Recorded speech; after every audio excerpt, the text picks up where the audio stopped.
Olá, tudo bem? Sejam todos bem-vindos ao nosso canal. Aqui, professor Ribeiro, do Sistema Master Educacional, para mais uma aula. Hoje vamos falar de fonética.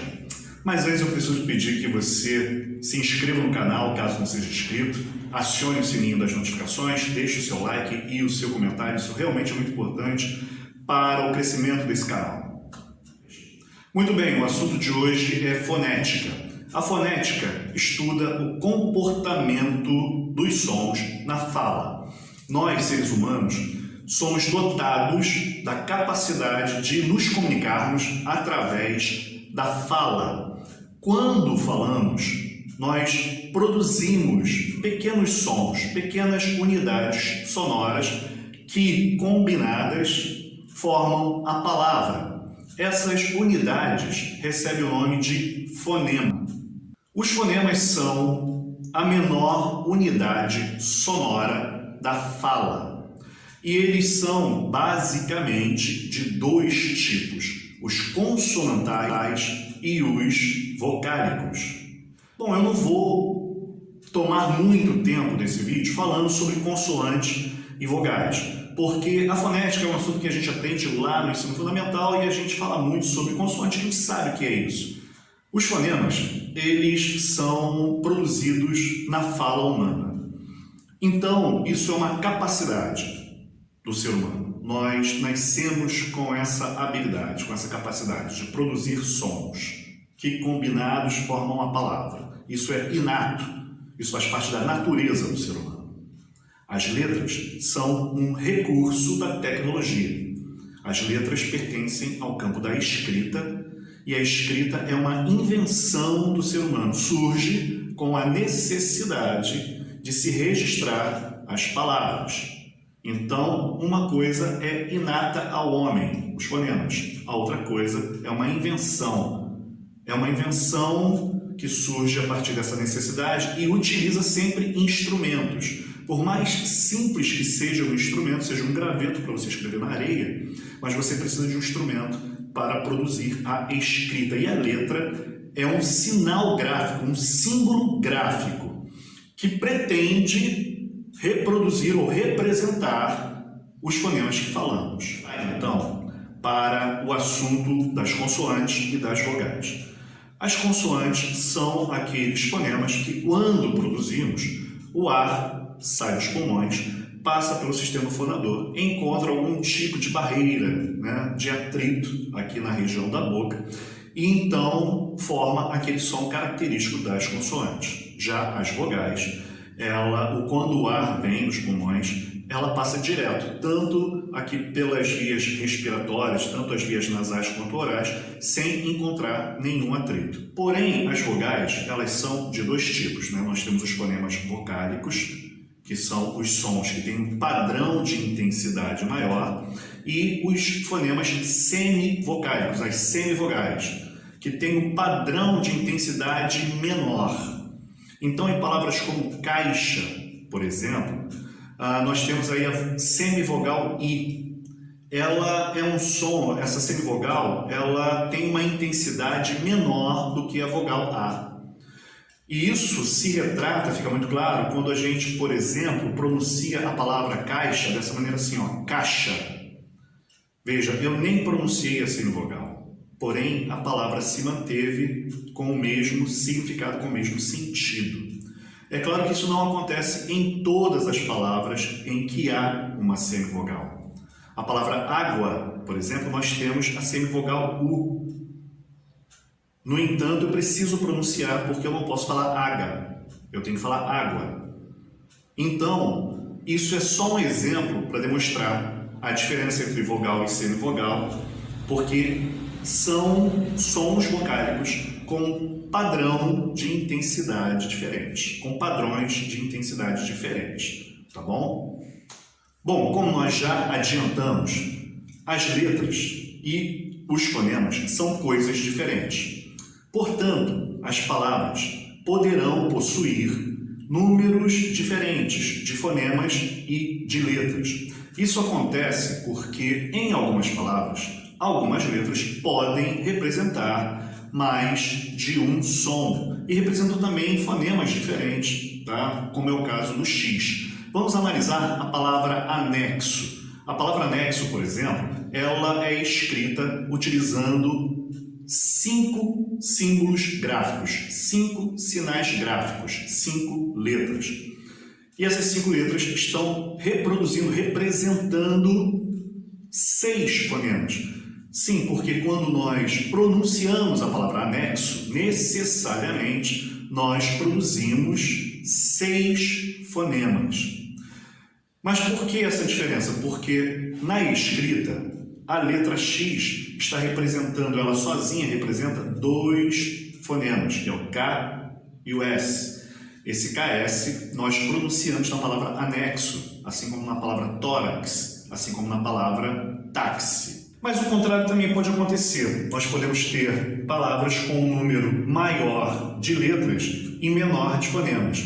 Isso acontece geralmente quando nós temos a presença do dígrafo. Dígrafos são grupos de 2 letras que têm a função de representar um único fonema. Eles podem ser consonantais ou vocálicos. Nós vamos mostrar aqui, os dígrafos, os grupos de dígrafos consonantais, com destaque para os grupos GU e QU, onde nós temos aí claramente a presença de uma vogal junto com uma consoante. Lembrando que essa vogal U, ela não tem função fonética, ela é fonema zero, ela apenas se junta às consoantes para representar um fonema consonantal. Os dígrafos vocálicos. Antes, um pequeno comentário.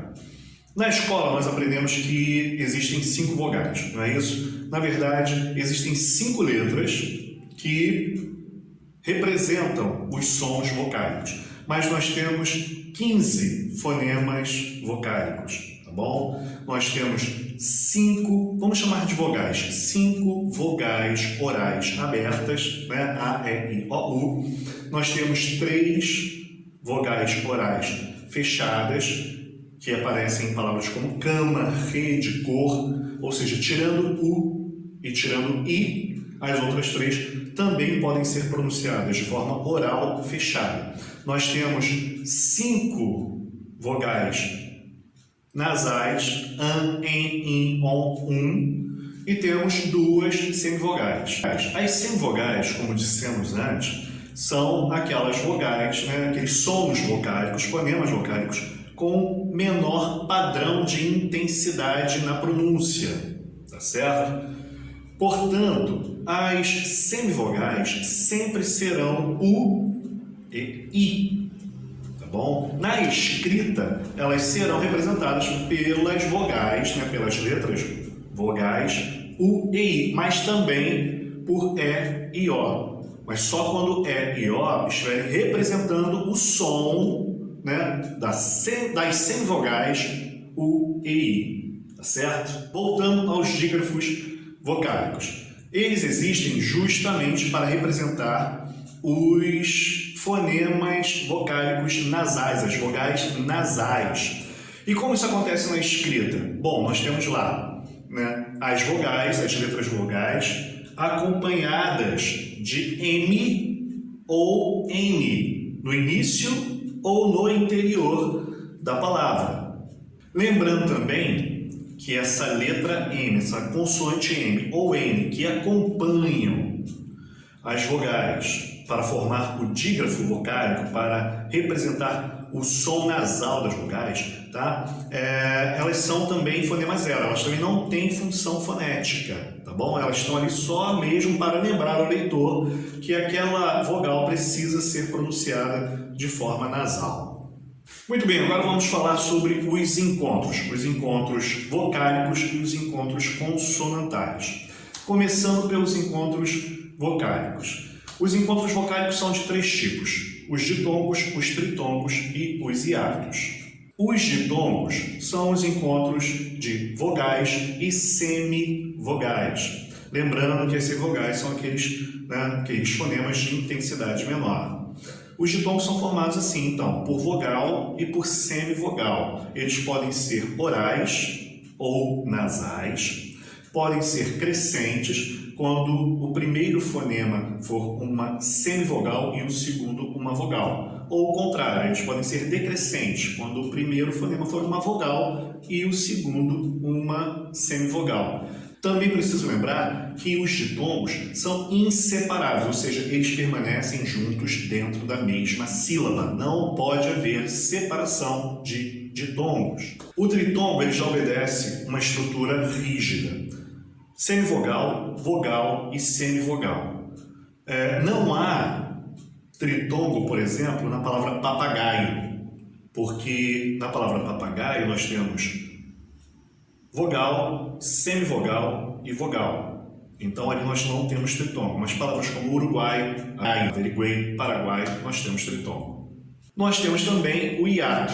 O hiato é o encontro de duas vogais, ou seja, dois fonemas vocálicos de sons com o mesmo padrão de intensidade, que precisam necessariamente ficar em sílabas diferentes. E por quê? Aqui a gente abre um comentáriozinho. Porque na língua portuguesa as sílabas são formadas necessariamente por vogais. Nós precisamos ter uma vogal na sílaba para essa sílaba existir. Porém, as sílabas só comportam uma única vogal. No caso das consoantes é diferente. A sílaba pode ter consoante ou pode não ter nenhuma consoante. E pode ter mais de duas, mais de duas consoantes, inclusive. Tá bom? Mas não pode ter mais de uma vogal e também não pode ter vogal nenhuma. Não pode deixar de ter uma vogal. O hiato ele é formado por duas vogais e elas ficam em sílabas diferentes, né? Como é o caso de boêmio, de aéreo, de saúde, baú, saída. Todas essas palavras nós temos aí o encontro vocálico, o hiato, né? Vogais que ficam em sílabas diferentes. Vamos falar agora sobre os encontros consonantais. Os encontros consonantais, eles podem ser perfeitos ou puros quando esse encontro acontece dentro da mesma sílaba. É o caso da palavra prato, da palavra trator, né? Da palavra Croácia.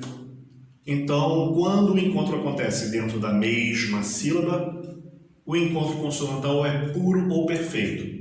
Mas em palavra como aspecto, palavra como certo, palavra como optar, palavra como carta, cesto, palavras como essas, nós temos os encontros consonantais disjuntos, porque eles acontecem em sílabas diferentes.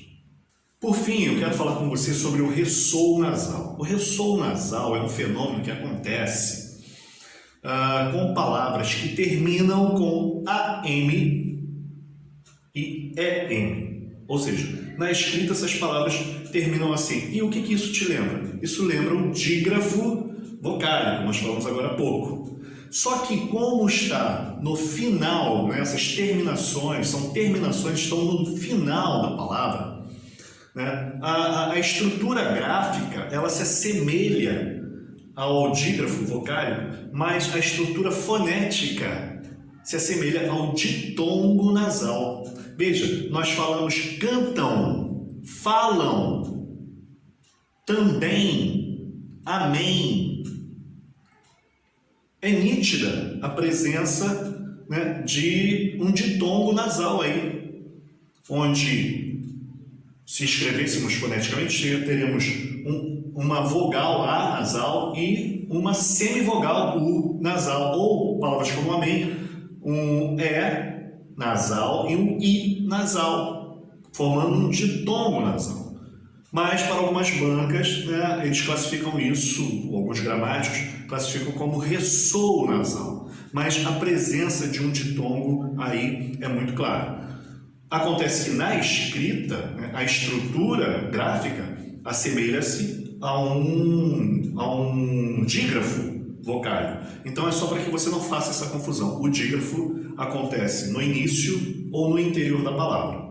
Palavras como falam, amém, também, cantam, né? Embora sejam escritas da mesma maneira, na verdade estão ali mostrando, indicando a presença de um ditongo nasal ou ressoo nasal, tá bom? E assim nós fechamos o pacote pedindo para você que ficou até aqui, ficou até o final, agradecendo a você e reforçando o pedido para que você se inscreva no canal, deixe o seu like, o seu comentário, acione o sininho das notificações e eu te espero no próximo vídeo. Até breve.